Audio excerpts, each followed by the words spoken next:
going because I have nothing to lose and everything to gain. And I'm old enough to understand that it is a marathon and it is not a race.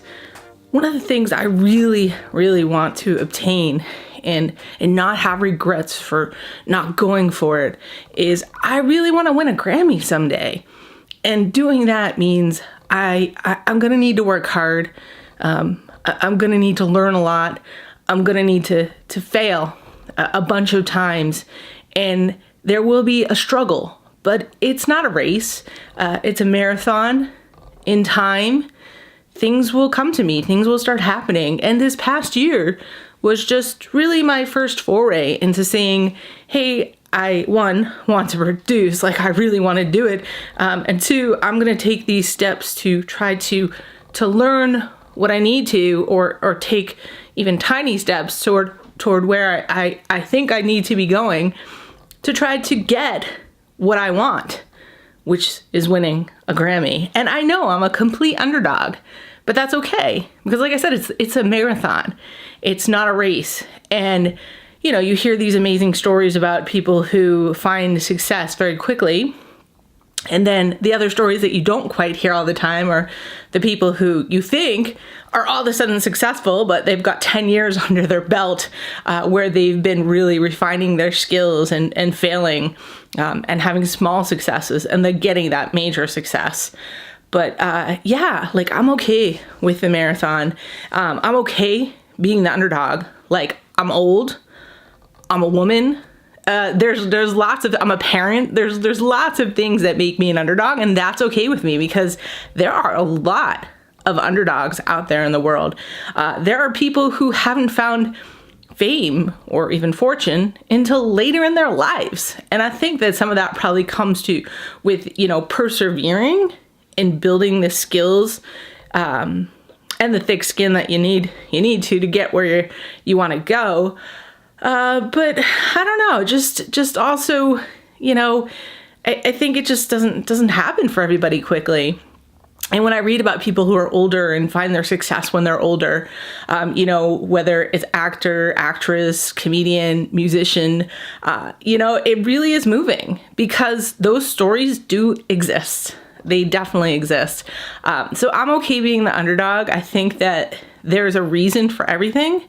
I feel, you know, great that I've got my education under my belt. I've got my professional career that is established. So I have some of the finances necessary maybe to buy a new VST.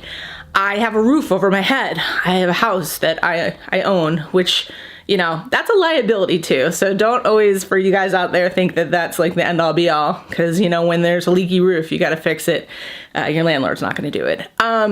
You know, I have a family. So there are these things that it's like, okay, I have these things, but then it's also a catch-22 because those are the very things that take my time away from putting everything I'd like to be putting into creating music. And there's always this struggle like, oh, there's more time, or making the choice, if I have an extra 2 hours in my day, what if I spend an extra half hour watching videos on YouTube? That's a half hour that I didn't spend, you know, putting in the time to make music, to learn the craft, to get to my end goal, which is to win a Grammy. So yeah, there's struggles. I wish I would have spent more time this past year making music. I spent a lot of time making music, don't get me wrong, but when I look at, you know, like some of these younger people who have just so much time during the week to do music and to still do life, yeah, I'm jealous. I am jealous. There was a point in my life when I had that time, and don't get me wrong, I was doing stuff. I was DJing, you know, a lot while I was still working a full-time job. I mean, I became a lawyer. Like, you know, I was doing stuff with my time. It's not like I was sitting around doing anything. There was a point in my life where I had a lot more time, but once you get a family, the struggle becomes real because you want to be involved with your family. And sometimes even when you don't want to be involved, you have to. Like my wife and I, we're like 50-50 in terms of who does what. You know, I know there's a lot of men in the demographic that watch this channel, and it makes sense, right? Because producers, right, they're mostly men. And I love you. Thanks for watching my channel. This is not a dig at you. But let's face it, just in our society. So I say I spend 50-50 with my wife. A lot of times there's families where men only have to spend 20%, right? Doing that parenting thing. I'm just telling it like it is, right? That's facts. And there are men who spend 50-50 with their, in terms of doing all the household stuff and the parenting. You're out there.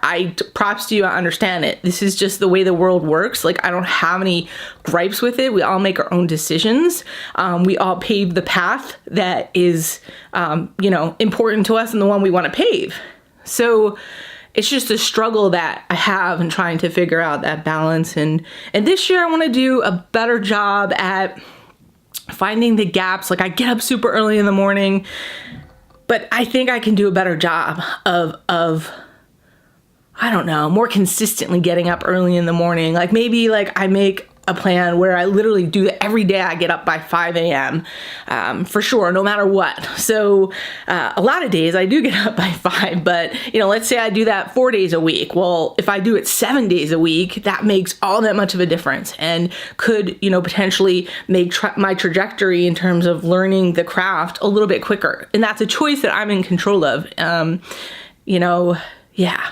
So this video is really something for me to watch at a future point in time and maybe brings value to you.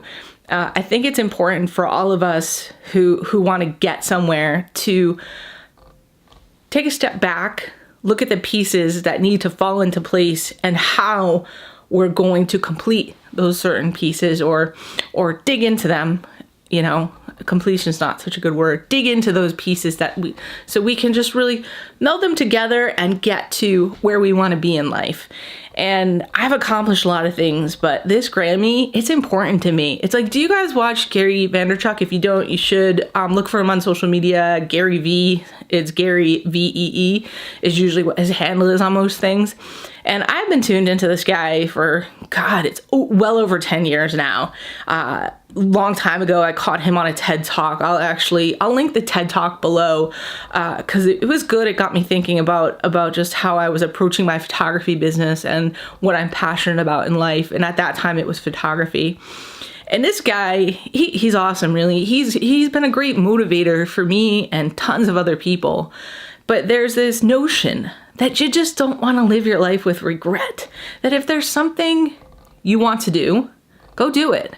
And don't sit around talking about it. Don't sit around being angry that you're not where you want to be. Just literally get your shit together, get out there, start taking the steps necessary to accomplish what you want to accomplish, because it's possible. And it's not worth it, sitting around feeling sorry for yourself. It is the marathon. It's the marathon that gets you there. It's the skills that you're going to acquire through, that thing called life that will slowly get you to where you want to be. And I've acquired a lot of skills, and I think that's helping me here. It's helping me on YouTube. It's helping me, maintain, harness and maintain this focus on what I want. And I'm really thankful for that, because me at age 42, I am definitely not the same person that I was at age 22, nonetheless 32. It's really interesting as you start to look back on every 10 years of your life and really see where you were, what you were doing, and just like try to hop back and, what were you thinking or what was important to you. And it's interesting because at those different points of my life, like the things that were important were just so varying, but yet they all come together to build who I am and to take me to this point where I am now. So I'm getting pretty deep, but these are the kinds of things I think about. And every time I make a video about something that I'm thinking about, people tend to watch it and comment. So how are you doing? It's day 1, 2019. Where do you want to go this year? Like what's important to you? What are you going to focus on this year to get you to what your goal is? And goals change. That's the other thing. Like, I do know I want a Grammy, right? But maybe what becomes important to me along the way and a part of that journey changes.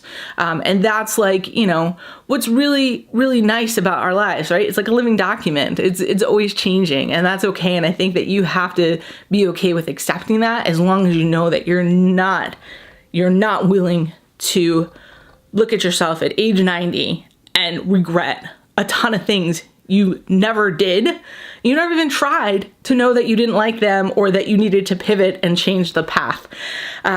But anyway, thanks for tuning in today. I really appreciate your support. I'm looking forward to 2019. I want to put out more content.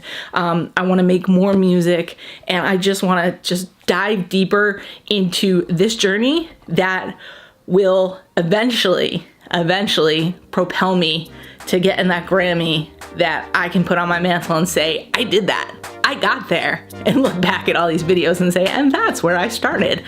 Thank you guys. Thanks for watching. To all of you, I'm so appreciative, and you'll see more of me soon.